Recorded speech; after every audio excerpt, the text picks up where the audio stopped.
Nos seus 40 anos de existência desde a sua fundação, o Sindicato dos Arquitetos, no estado do Rio de Janeiro, tem empreendido 40 anos de lutas. Pelo direito a uma sede, lutas pela democracia nacional, pela dignidade da profissão e pelo respeito ao profissional arquiteto.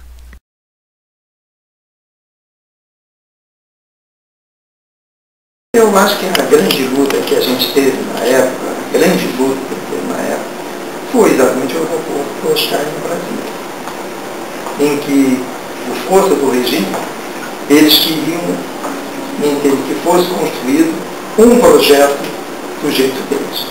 E o Oscar tinha feito um projeto diferente.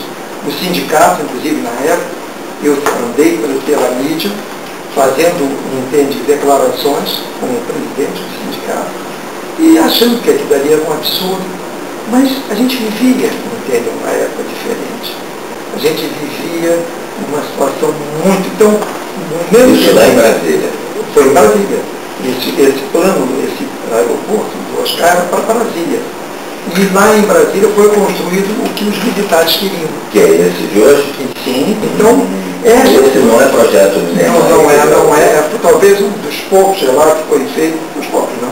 Com o correr do tempo, muita coisa foi sendo feita lá. O Lúcio já não estava, o enterro Oscar não estava, graças a Deus. Mas aquela foi uma luta muito grande. Foi grande porque aquilo deu muita... Por que foi grande a luta? Não foi nem pelo projeto ter sido pelo Oscar. Foi mais porque as forças conservadoras e aquelas que se opunham viram naquilo uma razão, um motivo para botar polêmica. E nós ali naquele meio, o que podíamos fazer? Vendo um colega, uma imagem do Oscar, que a gente adora o Oscar, entende ali na pauta, entende exatamente dizer que não, que deveria ser, quando não, um concurso, mas não ser imposto isso, e contrariando o projeto do Oscar, só porque o Oscar era um cidadão das esquerdas e por aí afora. Para nós isso não era um argumento.